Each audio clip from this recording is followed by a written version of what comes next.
All right. Here we are. Good morning and good afternoon and good evening. Welcome down the security rabbit hole to yet another edition of the Down the Security Rabbit Hole podcast episode, Anton, 475. 10 years, 2 months, and 7 days since inception ish, but who's counting? I don't know the minutes, so don't ask.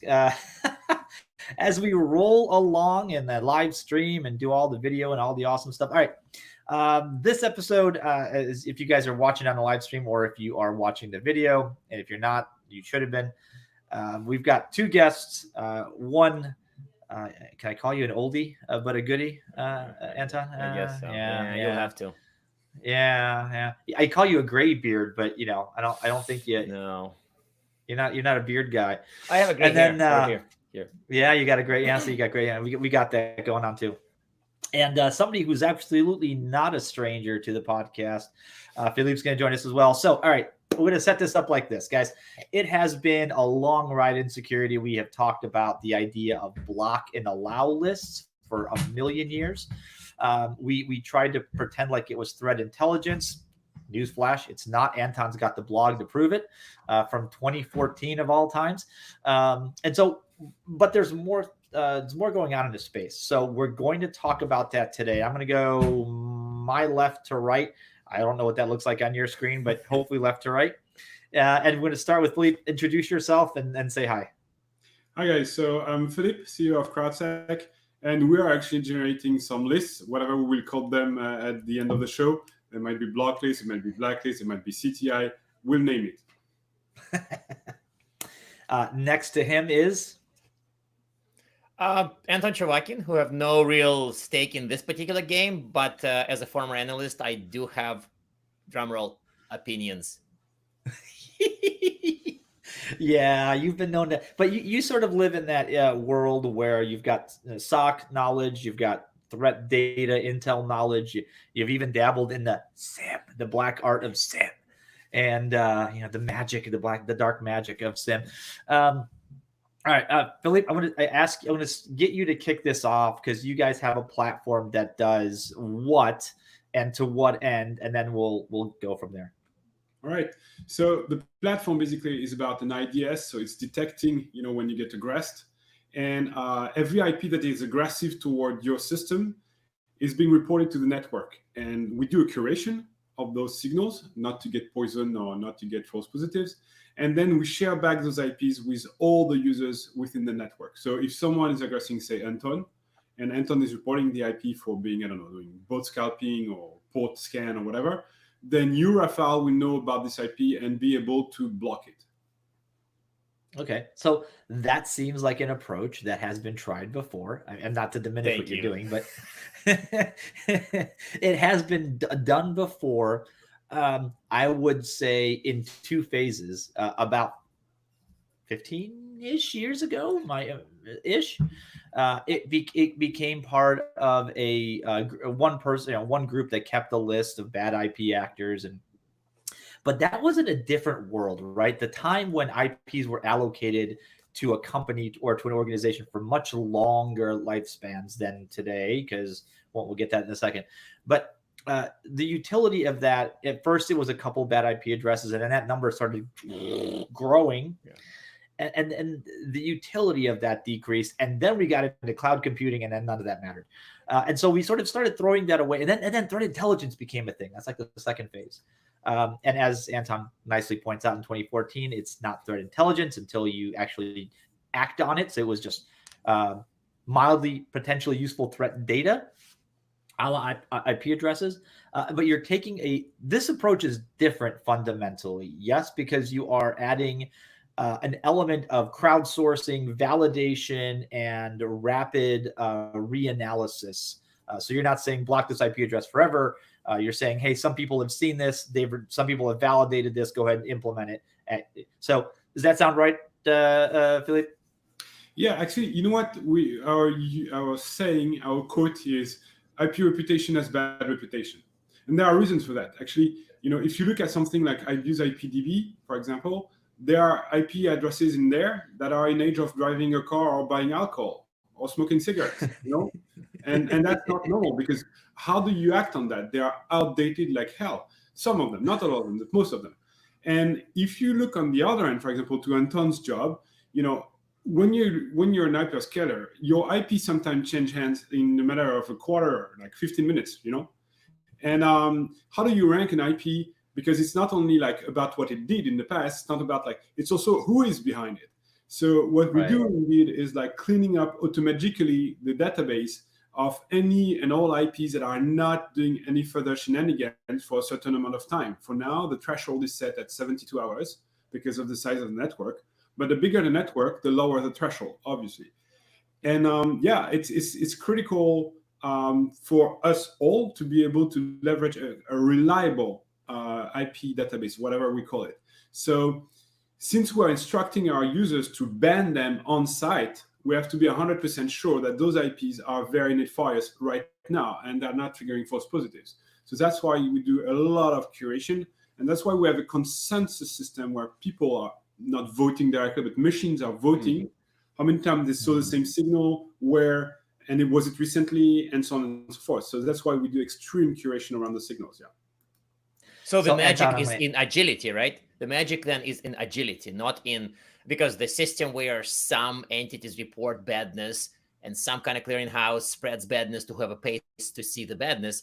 Yeah, you're right. It's not 2014. It may be 2004. But I think that the agility angle, the fact that you are sort of guaranteeing that it's bad now is how should I put it? I'm known for very copious praise. Mildly interesting. So to me, this, if I can say that this is a block list, this is a list of bad IPs, bad entities, and I am relatively sure it's been checked using some kind of a reliable, effective algorithm and/or humans within 72 hours, I can see that. Like, I can see the value that's superior to like a classic bucket of badness approach. That's where I would start. Yeah. Is hold on, Anton, when you look at kind of the evolution of this space, right? Because we've talked about SecOps and SOC and threat intel for a long time now. Where does IP rep on a good day fit into the big scheme of the SOC and technology utilization?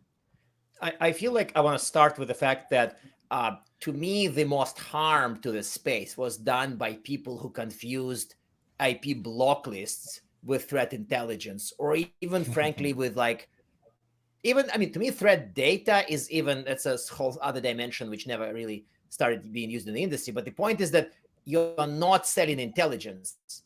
You're selling something that I can act on immediately by blocking things, and machines can automatically act on this. So to me, the intelligence is not really about actionability. To me, intelligence is about nuance. Like, I've learned something. There may be intelligence, but you're giving me instructions. These are threat instructions. How? I made up a new term. So a machine can unambiguously act on this right away. Like, you give me a list, I block it, and I'm never in trouble. I'll go with that. I would not say I'm doing threat intelligence. I wouldn't say I'm consuming threat intelligence. I am consuming, well, I guess, threat instructions. Sorry, my bad. I'm not. I'm just. Oh, by the way, it transfers to TI. By the way, what a coincidence. But the idea here is that, to me, this is useful, but I think that the harm may come from people who assume that every intelligence feed can be used like this, and this is horrible. I've seen horrible results from people downloading SANS, Storm Center or other community feeds, throwing them straight into firewalls, and then acting all surprised when the results are just uniformly bad. Well, and I will simply add to this, where I have issues with block lists. This is a real life example. I ended up talking to during work hours. I ended up talking to a guy. They called in for support because they're I won't mention the name of the firewall, but it rhymes with a place in California. Never mind. Anyway, it kept crashing, and support, got involved, and I got involved. 7 million rules syndrome. That's right. I already know the punchline. Yeah, so thank you for spoiling the joke, but essentially what happened was, for those listening that didn't aren't where Anton is emotionally, is basically somebody had created a script that would scrape bad IP address data and automatically push it into the firewall, the edge firewall, and never remove anything. So it was this continuously updating list, and eventually they blew up the firewall, like coloring me shocked. They're like, wait, what? I was like, well, you can't just keep adding rules in, like it eventually will die. They're like, well, doesn't it age it? Like, no, that's not how this works. So there's the danger, right? And I think as in all security, the utility of any particular thing is in its lifespan and its use case, right? Is that, Anton, you agree with me on that, right? So yes, I majorly agree with you. And moreover, when people misuse use cases, they say X is useless, and they make this generic idiotic statements, right? Yeah. Even when there is a use case mismatch, right? Yeah. So Philip, tell me, give me, without giving me any secret sauce kind of stuff, or maybe give me, I don't know, whatever you want to tell us, what makes the curation part of it? Because I think that's where you've got the kind of the magic. Like, what makes the curation part useful, and how do you get there to one, keep bad actors out of your data pool, from contributing, like, addresses that are good and polluting it and corrupting it. And then how do you make sure it's valid and timely and all that? Yeah, sure. So first of all, you have to know that there are two data lakes. One is called Smoke, where we store everything, every violation, like the bad Santa thing. And there is a second one, which is called Fire. And Fire hosts around 20,000 IPs currently, whereas Smoke hosts something like 1 million IPs. So the difference in the curation process is time 50, which it's extremely meaningful. Our goal being that when we broadcast something, it's like really a kill on site order. So we don't want to trigger anything bad here. So how we do this is very simple. There's no secret source, first of all, because pretty much everything is open source. And what's not yet open source is just because we're coding super fast and we want to clean the stuff before we release it. But it's not because we want to hide anything, first of all. So the way we do it is the following. Every time a new member is coming into the network, we give him a trust rank, which is very low, actually. It's a 0 or 1, right? It's nothing. And they are in a quarantine zone. So they have to wait for 6 months before we start, validating signals coming from them, first of all. So if you want to mount an attack, you will have to contribute faithfully to the system for 6 months before being eventually able to pull anything, right? So, sorry for interruption. Why would somebody get involved with this? Just curious. Like, what's the motivation for getting involved? This sounds like a very high bar. Like, I want to be paid for it if I'm doing it, if it's 6 months of work for no benefit. No, actually, you get benefits right away because you get the global, let's call it block list for now, because I miss any better word for now, but right, you right away get the signals from all the community instantly. But we listen to your voice only after 6 months. Because everyone at the table sits like a tribunal, right? Everyone around the table has a vote, right? It's every single entity that has been validated. So say, Anton, you start because you have a magnitude of machine under your control, you start 3,000 machines. We don't trust you, right? Not right away. And later on, we say, okay, those machines are probably all belonging to the same entity because they are on the same AS or within the same IP range or behave the same or just are running the same scenario or were enrolled at the same time, right? So we would count you as just one vote, not like 3,000 votes. And then everyone has a vote, right, around the table. And only the trust rank 99 are able to validate other votes, right? They vouch for others. And on top of that, we are trust rank 100, and we are running our own honeypots as well. And we can validate signals. And all of this we give trust rank to other people that are actually faithfully reporting into the network, making them float up into the trust rank system until they eventually reach 99 after 6 months. On top of that, we have a whitelist, a canary list. IPs you are not allowed to ban, like say, for example, of 8888, 8844, or Google boot, or Microsoft update, or stuff like that. It doesn't make any sense to block those IPs. It would, even though they would be compromised, it would be even worse than doing nothing. and we take for granted that they won't be compromised.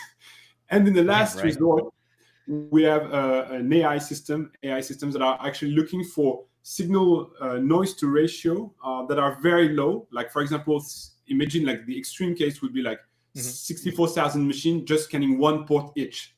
So it would be an extremely low level of noise, but we're interested in this, and we would see this at the scale of the network, because it's still loud compared to the number of machines that are involved into this. It acts like a cohort. And once it's done, if you have 8 votes against yourself, your IP is banned and then distributed into the fire data lake. Oh. Otherwise, it stays in the smoke data lake, and people are using it mainly to confirm CTI signals, CM signals, SOG signals. Yep. They want to have a double, reading. Oh, I saw this IP. CrowdSec saw it as well. So maybe, there's maybe something. I guess nothing here. Yeah, this may work, right? I guess nothing from your description makes me say, what? No, that's been tried in 2004 and it totally blew up. Like, no, I don't get that reaction. I'm a little curious about the reporting machinery, because to me, it's still, there should be like, reporting should probably be like super easy for it to become widely adopted. It can't be something that you need to like install Windows application on your machines to do, or Java code to run, or whatever. Like, to me, reporting has to be super easy, right? And then the cleanup has to be super effective and fast, and then you may have a winner, right? Yeah, so you're absolutely right. The level of entry has the bar has to be as low as possible. So what we do is, first of all, we're protecting exposed machine, right? We're reading from exposed machine. So you can use it in your LAN, but it doesn't make much sense so far. So we are compatible with pretty much every Unisys in the world. With a one-liner, you're up and running and you're benefiting from the Signal community, like apt-get, install, CrowdSec, and it's done. The thing is, it's not really there that we have a problem. I mean, people are onboarding super easily. What is not easy to do for us is the following, and I'm super happy to discuss with 2 experts in this. See, we have a scenario, say, credential brute force, right, on SSH. So we'll say like, this scenario by default is triggering only after 10 attempts. So 10 failed attempts within like 1 minute or 2 minutes. Let's put it like this, like 10 attempts in 2 minutes. And some people will say, okay, like, yeah, but, I never forget my password. So I'm going to put the bar at 3 attempts in 1 minute. But this is error prone. This can generate false positives. So, but so what? Your cleaning system would clean it. You're fine, right? Yeah, well, yes and no, because we only take decisions based on our scenario that we know are logical and safe. Say, for example, if someone is crawling your website super fast, it could be normal, it could be a scrapping bot or a harvesting bot, or it could be the Google bot. And how would you make a difference between the Google bot doing his normal job and harvesting bot trying to rip you from your value, like your description, your picture of whatever product? It's super hard to do so. So what we do is like, we fix values, we fine-tune values that are extremely tight and precise. And the problem we face right now is like, everybody is tinkering with the scenarios. So we get like 1/10 of what the real network strength is, because everybody thinks like, yeah, don't worry, I'm going to put 3 maximum attempts on SSH and within 1 minute because I'm super good at typing my password. Yeah, but that's not the point, man. What we look is not you typing your right password. What we look for is people trying to brute force credential on your system. And if everyone is accepting that they will make most likely more than 10 attempts in finding your password, or honestly, you should change line of work, right?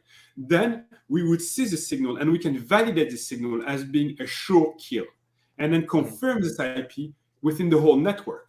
And it's not so easy. So now what we're rolling out with the new version is like, we are getting, if you're okay with that, we're getting back the thresholds you modified to see if you are really hardcore on that, and we cannot consider your signal.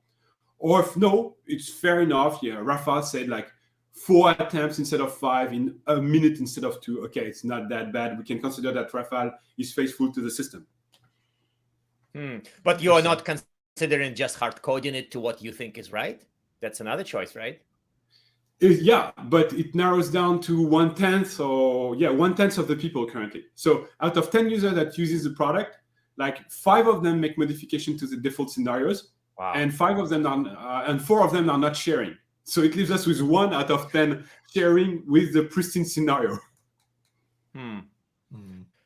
But how much of your magic relies on scenarios being correct? As in my example, why can't the cleaning system take care of it? If I have it to 3 attempts in 5 minutes, which is obviously radically silly, why would your system then just trust me less over time? That's okay, right? Because actually you could fail your password 3 times. Yeah, I know. That's what I said. If I set it to something obviously wrong, that your system eventually can trust me less, which is the intended outcome. So why is it not working? I'm just curious. Yeah, we don't want to link the trust rank with the way you configure your machine, because you might be right in some cases, right? So, but you're not linking it to the configuration. You're linking it to the fact that my reports would often be not about malicious activities. My reports would most likely be about benign activities, which means I should be less trusted. Yes, or non-continuous, or tampered with, or something like this. Yeah, absolutely.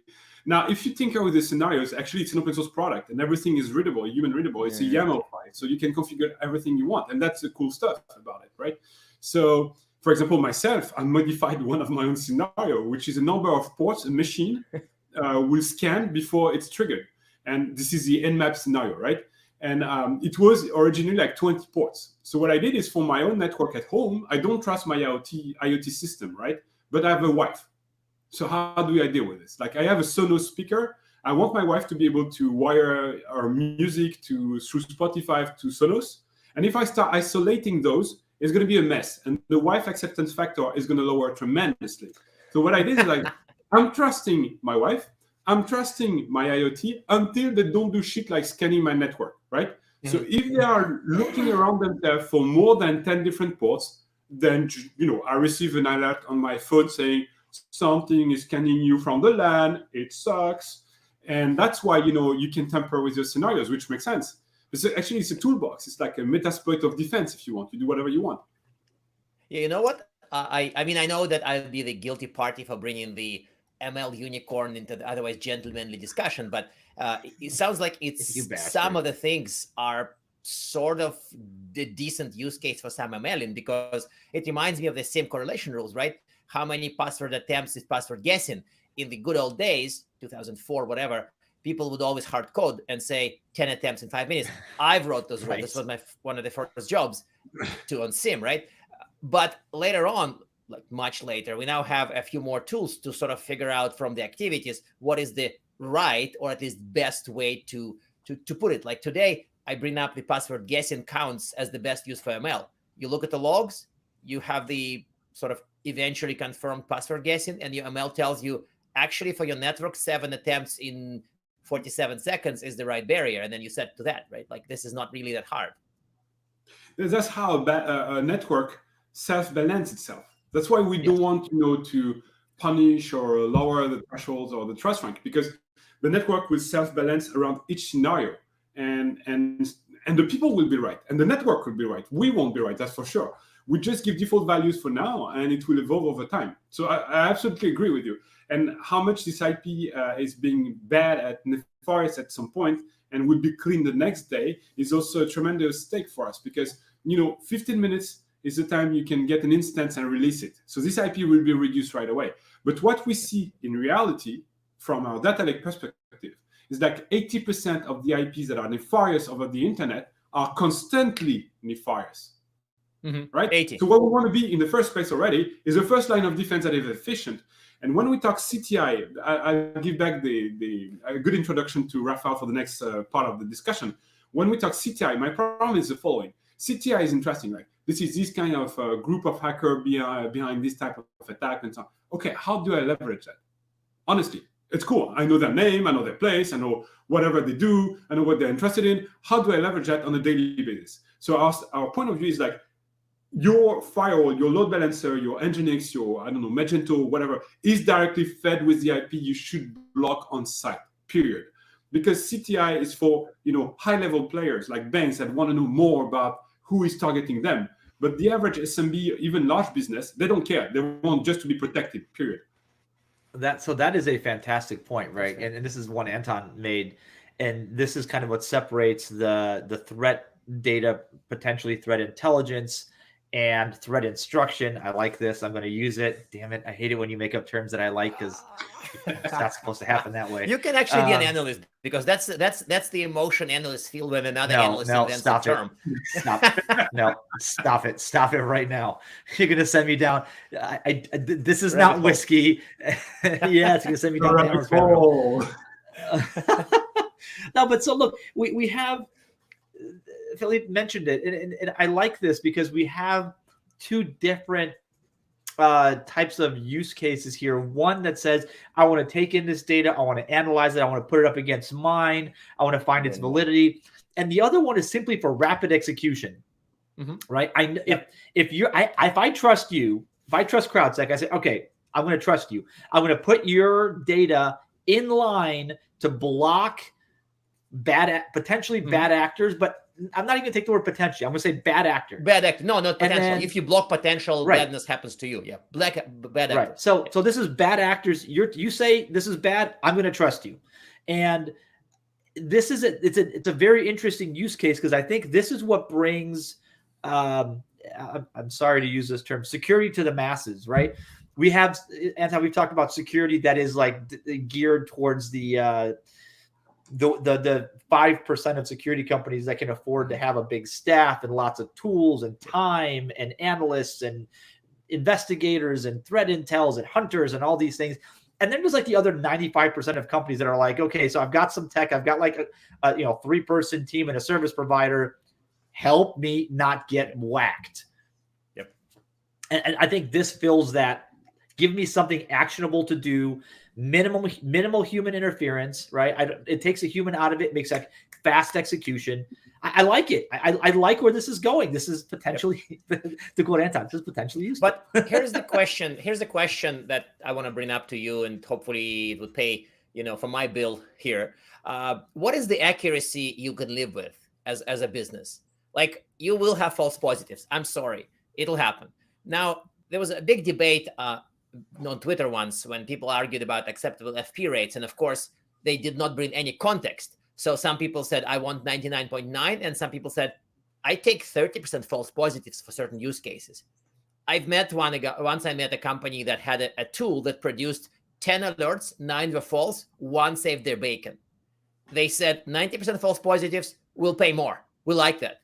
We want to keep it because this 1 alert out of 10, small number, that's important, produced hugely useful results that no other tool revealed. So to me, the general FP rates is a useless discussion, frankly, quite dumb. But we're not talking general. We're talking your system. What is the FP rate you can live with? Honestly, so far we set ourselves. And how would you learn the answer? How would we know, actually? How would you know what's the right answer? Thank you. Okay. There are a lot of things here. So the first thing is we are setting ourselves in a 99, 2.9, because 3.9 is craziness and 4.9 is impossible. So we're setting ourselves to 2.9. So if you can live with potentially 1% false positive, you're fine with us. Now, the thing is, when we get a false positive, it's usually reported to us like unblacklist myself because I have a problem. It's a wrong report and so on. So you have a form on our website. You can come to us and say, okay, no, I've been wrongfully blocked. I have nothing compromised within my premises.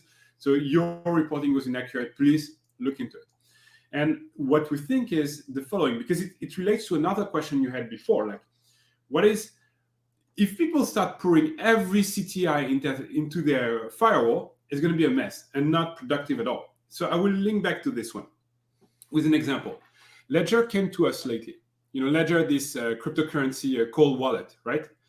So this company is deeply involved into security, cybersecurity, and they are looking into who is aggressive toward the blockchain, right?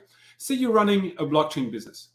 What they know is valuable to you, right? So when Ledger says to us, we want to give you our IPs so that you can broadcast them to your network, what we'll do in the back office, you'll be able to subscribe to CrowdSec, 99% safe. Ledger is ranked let's say 5-star out of 5 from our network. Okay, they've got 30 IPs. It's not a big risk to take, but 30 IPs, but 5-star out of 5 by users. And we have the Cisco block list. Okay, well, Cisco has a 4-star out of 5. So if you're allowing yourself to have like a 80% reliability on your block list, subscribe to it. Not a problem. And maybe Microsoft is like, not Microsoft because they would be having a very small list, but say Akamai is having a super large block list, like super, super large. Maybe you want to subscribe to it because, I don't know, you want to protect cPanels from, your hosting company, and you don't want to have any problem with those. And having 30% false positive, not a big deal. Well, maybe. But maybe you cannot afford. So we let people, subscribe to block list, mix match what they want to see in their IPS based on the trust they can have on the reliability of each and all block list. And also per vertical. This group of IPs is attacking specifically e-commerce. They are doing both scalping. If you're not interested into this, don't subscribe. It makes no sense, And also, one last thing on the false positive thing is we always say to our users, use the least minimum remediation. Don't block or dump or go for the extreme cases like load balancer or firewalls. You can, send a captcha, for example. What is your risk by sending a captcha? You won't have any for some use cases that make sense. Yeah, you see what I mean? Or multi-factor authentication if you have a DOT. That way you don't leave anyone behind. Or, I don't know, do port knocking or whatever. There are plenty of ways of not just bashing out the IP. Say you have a credential stuffer. It's not a big deal if an IP flagged for credential stuffing is ending up into a payment gateway tunnel, something like this, because it's doing credential stuffing. It's not doing credit card stuffing. But if the IP is flagged for credit card stuffing, you definitely don't want to see it into your payment gateway. But it's no problem if you see it on your front-end website. You see what I mean? So it's always contextual. And we tell the people, use it in the proper way, in the proper context, not to get false positive. It's not only on us not triggering false positive. It's also on you. But your main list, I think it's all useful. But to me, it's still the apex point you made is still that your main list is aimed at 99%, which means 1% false positives. And that list, you sort of stand behind it and say, hey, you can't put it in the firewall. You can't put it in the load balancer. How would we learn that it's good enough? It's probably Rafal is making a face. So I mean, intuitively, I don't know. Intuitively, if your list grows, if your business grows, if we are talking in 2025 and your list is much longer now, while still keeping the same SLAs, quality, 1% false positives, I don't know. I can see how some people would start to get nervous. So is 99 the right number for this type of service? There's something to strike. Maybe. Some people came to us and said, why don't you leave us the possibility of having a cursor that I can adjust, and taking the risk on my own? I'm like, okay, but it kind of defeats the purpose of simplicity. Because I want to tell you, whatever I send to you, block it. Don't think twice. So I'd rather leave something going through than block something that will wreck the business. First of all, that's a really strong principle. And it's unusual. Most of companies will tell you the opposite. I have to block everything that is potentially dangerous, even though I kill someone legitimate in the process. Really? Who said that? Whoever dealt with real systems? Come on, look at how EDR works. And why are they full of EDR is a detection take another example. Not blocking at all. The WAF of Cloudflare or Akamai, or I'm pretty sure Google or whomever, right?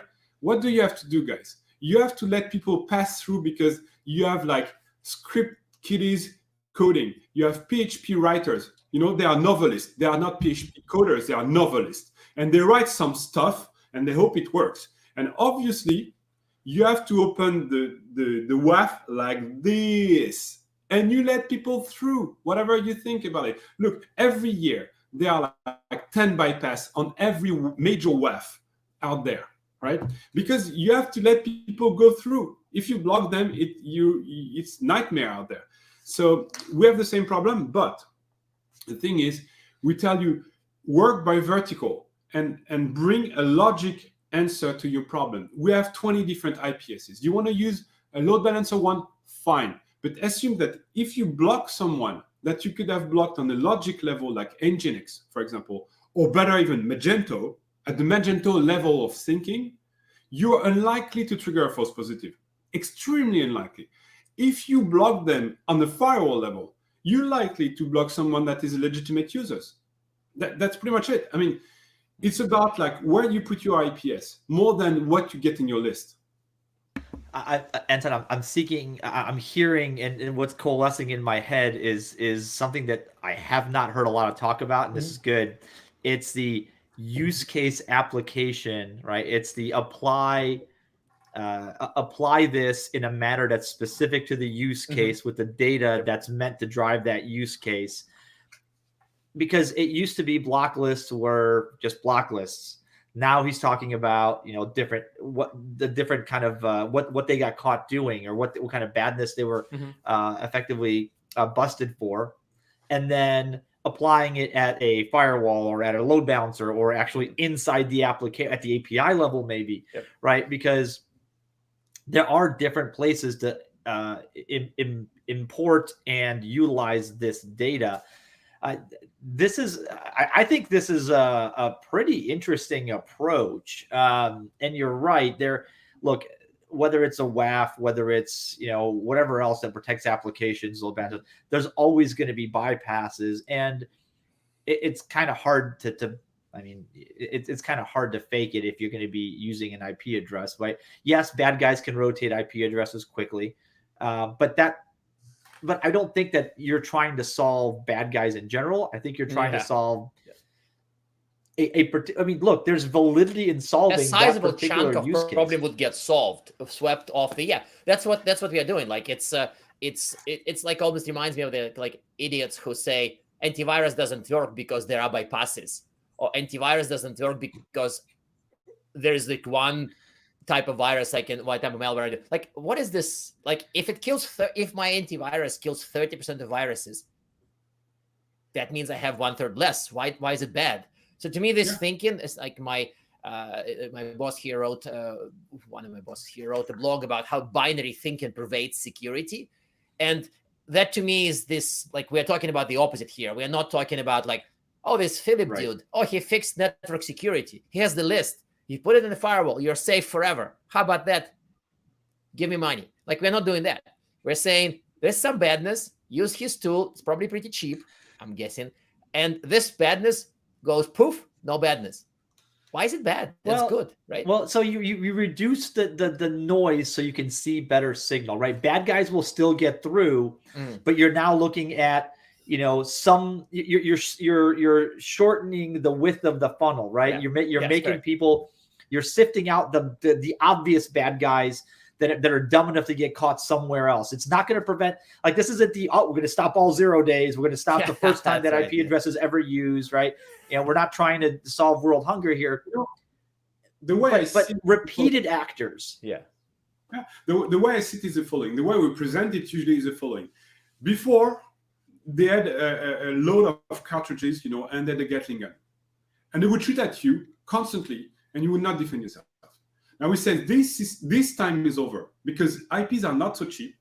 There are not so many IPs that are in control of. So when we lower considerably the amount of IPs you can use, they have to play like snipers, not anymore like, spray and pray. And this is a huge difference. So if you can if you can break into a company using one bullet on a 2-kilometer distance, it's not my job. It's clearly not my job. Use something else. Use like a smart ass EDR that has like AI that can spell its own name and whatever you do, but it's not my job, right? But what I'm telling is the Gatling time is over. Listen, Anton, what are we trying to do in security ultimately, right? Raise the cost to the attacker to make them make mistakes and make it more expensive. That very much qualifies. Like, to me, this is like, if you wanted an argument, no argument from me here. Like, this qualifies it, reducing the cost for the defender, increasing the cost for the attacker. And if somebody gets to you and tries to convince you that your solution is useless because it's not perfect, just hit them with something. Be a gentleman. What do I have here? No, it's free. Anton, it's free. Backpack. How can it be useless? It's free. It's free. Go for a nuanced debate, dude. Don't be binary. Just hit them. It's free. It's written in Go, so it can run pretty much anywhere. Thank you, Google, for that, by the way. Great language. And so you can use it pretty much anywhere you want. You don't have to assign an extreme amount of resources. It's really lightweight. So the time of Gatling gun is over, and that's the point of it. And the day we have 1 million machine running into the network, we'll have a fucking real-time map of every bad IP over the internet. How much is that worth? How good is that? Yes, we will still see number 31 Jingrong Street attacking everyone across the globe, right? The saying, Right. we all know the stuff, right? We're among experts. Yeah. The saying is like, if you've not been visited by number 31 Jingrong Street, you don't exist. Period, right? Because this thing is scanning constantly, day in, day out. I guess for the Chinese government, whomever is in control of that. Or it's Rob Graham and running mass scan. Mass scan, that's right. Yes. Again. Or they run a stolen copy of it. That's also possible, right? But which is probably, it's not too far from the truth. All right. Hey, please, before we close out, because we're definitely on getting up on time. How does somebody give us the involvement procedures, right? You mentioned it's free. Is it free to everybody? Is it free to tell me how this works? No, it's definitely free. The thing is, it's not free if you want to benefit from the network knowledge, from the crowd wisdom, without partaking into it, right? So if you want to use the IDS just on a behavioral standpoint, it's free. If you want to use the IPS combined with the IDS, it's free. If you want to use the IDS, the IPS, and the knowledge from the crowd, and you're sharing with the crowd, it's free. If you want to use all of this, but you're not sharing, you have to pay. That seems like a fair trade, doesn't it? Yeah, that's a fair trade, yeah. And it's a good model for contributors, for motivating contributors too, right? I totally agree. All right, Anton, you want to? I think I thought maybe we disagree on something. We don't, which is scaring me. The more you and I agree on stuff, that this feels like this feels weird to me. I mean, if you want me to say, hey, this feed should go into a SIM, not into firewall, I would not say that, because that defeats the purpose. This feed should go into outwardmost. The right blocking point. I assumed initially it should go into the outwardmost blocking device, but I think Philippe's point is more nuanced and obviously more correct. It's his tool. It isn't intelligence, but it's not. I'm not saying it like it's a bad thing. It's instructions. You act on them, and then you get good results. It's not about. It enriches your understanding of some panda somewhere.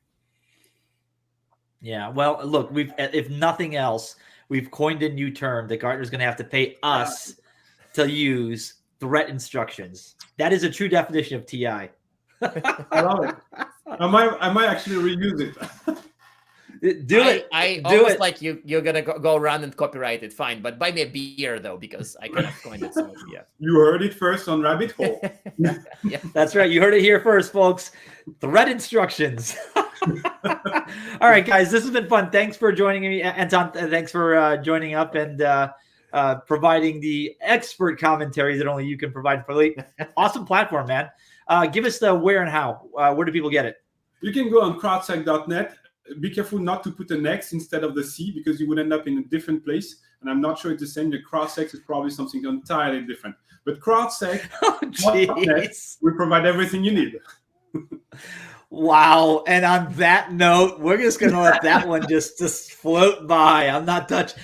This is me with a 10-foot pole poking that one away. Woo! All right, folks. Thanks for listening. I hope you learned something. This has been episode 475 of the Down to Security Rabbit Hole podcast. And go check out the video stream on the YouTube page. Catch us on LinkedIn. Philippe's got a crowd_security. Is that what it is? Yep, absolutely. On the Twitter feed? Because someone and make sure I spelled it. No, true. Sorry. Oh God. All right. We need to hang up before this goes badly. Thanks for listening, you guys. We'll catch you another time, another place on another Down the Security Rabbit Hole podcast.